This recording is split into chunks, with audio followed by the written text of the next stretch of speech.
Nam Thakur here. Today I am going to explain how to select or access a data from the data frame. From data frame object you can extract or select the desired rows or columns as per your requirement, such as this is the TTF5. ये हमारा एक data frame है जिसके अंदर population, hospital and school इस तरह से 3 columns and Delhi, Mumbai, Kolkata, Chennai इस तरह से 4 रोज है। ठीक है, अब इस डेटा फ्रेम की मदद से हम किस तरह से हमारे पर्टिकुलर कॉलम को एक्सेस कर सकते हैं, इंडिविजुअल कॉलम को एक्सेस कर सकते हैं, वो मैं आपको यहाँ पे एक्सप्लेन करने जा रही हूँ। Selecting a column is a easy just use for the following syntax. There are 2 ways to access a particular column. अगर आपको एक सिंगल कॉलम को एक्सेस करना है, ठीक है, तो 2 तरीके हैं हमारे पास। पहला है, उसका सिंटैक्स देख लेते हैं। डेटा फ्रेम ऑब्जेक्ट मीन्स हमारे डेटा फ्रेम का नेम DTF5।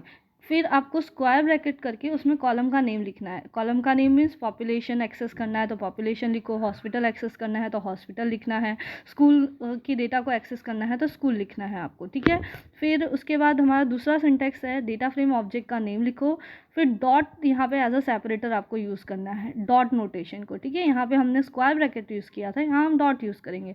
फिर जिस पर्टिकुलर कॉलम को आपको एक्सेस करना है उस कॉलम का नेम आपको लिखना है। ठीक है, जैसे कि यहाँ पे एग्जांपल में दिया हुआ है DTF5 स्क्वायर ब्रैकेट में पॉपुलेशन लिखा है। जैसे कि मैंने आप लोगों को बताया है कि कोई भी टेक्स्ट होता है, एक सिंगल कैरेक्टर भी है A to Z का, तो उसे भी आपको इन्वर्टेड के अंदर लिखना ही होता है। ठीक है, DTF5 स्क्वायर ब्रैकेट के अंदर आपने पॉपुलेशन लिख दिया, तो आप देख सकते हो कि पॉपुलेशन से रिलेटेड जो भी हमारा डिटेल है वो हमें सारे रोज़ की डिटेल उस पर्टिकुलर कॉलम की शो हो रही है, साथ में उसके कॉलम का नेम और उसकी डेटा टाइप जो भी होती है वो भी रिटर्न होती है।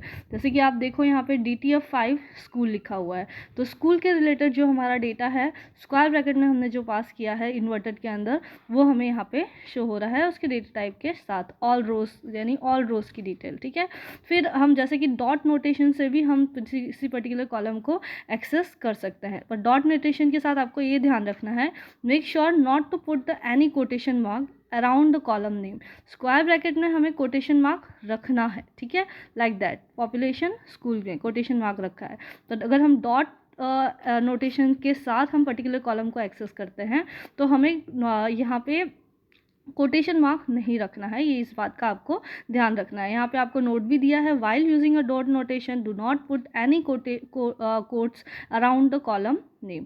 तो dot DF5 is what our data frame name, dot is a notation, फिर कनेक्टर यूज होता है ऐसे कॉलम को कनेक्ट करने के लिए। पॉपुलेशन से रिलेटेड डेटा को हमें देखना है, तो आप देख सकते हो पॉपुलेशन से रिलेटेड जो डेटा है ऑल रोज की डिटेल यहाँ पे उसके डेटा टाइप के साथ सिमिलर आउटपुट आपको यहाँ पे रिटर्न हुआ है।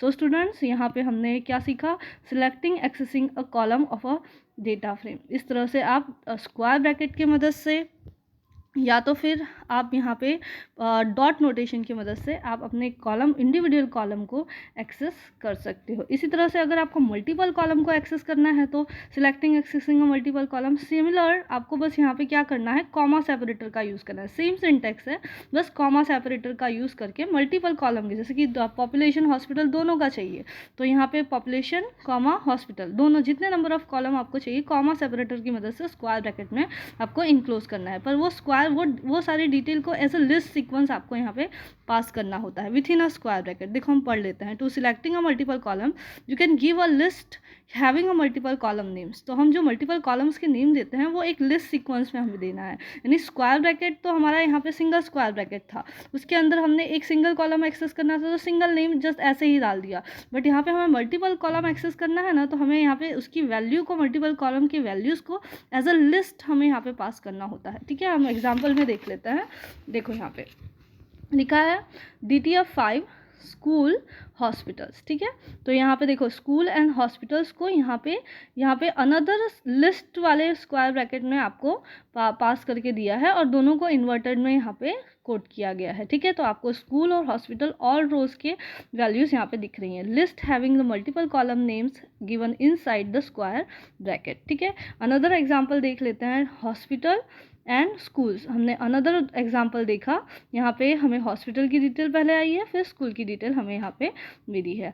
Columns appear in order column name in the list inside the square bracket. हम जिस ऑर्डर में हम यहाँ पे कॉलम का नाम लिखेंगे उसी ऑर्डर में हमें यहाँ पे वैल्यूज आउटपुट स्क्रीन पर दिखाई देंगी। तो यहाँ पे हमें एक एग्जाम्पल दिया है कि ये डेटा फ्रेम आपको क्रिएट करना है और उसके बाद हमें बुक्स और यूनिफॉर्म सिर्फ 2 की डिटेल दी चाहिए। तो हमने यहाँ पे देखो प्रिंट ऐड नाम का हमें यहाँ पे एक डेटा फ्रेम जो हमने क्रिएट किया है, उसके अंदर एक लिस्ट हमने यहाँ पे पास की है बुक्स और यूनिफॉर्म। फिर ये हमारा जो लिस्ट ब्रैकेट है और उसके बाहर हमारा स्क्वायर ब्रैकेट है हमारे मल्टीपल कॉलम्स को व्यू करने के लिए, ठीक है। और यहाँ पे लिखा है शूज़ ऑनली। शूज़ ऑनली के लिए हम डॉट सेपरेटर भी यूज़ कर सकते हैं। तो यहाँ पे हमने ऐड डॉट शूज़ लिखा जिससे हमारा ओनली शूज़ कॉलम की डिटेल यहाँ पे शो हो रही है। सो स्टूडेंट, एक्सेसिंग और यूजिंग द मल्टीपल कॉलम्स और सिंगल कॉलम्स के लिए आपको यहाँ पे मैंने एक्सप्लेन कर दिया है। अगर एक सिंगल पर्टिकुलर कॉलम को आपको यूज़ करना है तो आप डॉट सेपरेटर का भी यूज़ कर सकते हो या स्क्वायर ब्रैकेट का यूज़ कर सकते हो। स्क्वायर ब्रैकेट में सिंगल स्क्वायर ब्रैकेट देना है। अगर मल्टीपल कॉलम्स नेम के साथ रखना है तो मल्टीपल कॉलम्स नेम को पहले एक लिस्ट सीक्वेंस में आपको कन्वर्ट करना होगा और फिर उसको स्क्वायर ब्रैकेट में आपको पास करना होगा, लाइक दैट, ठीक है। अगर मेरा वीडियो आप लोग को पसंद आया है, please do like my video and subscribe my channel. Thank you for watching, have a nice day.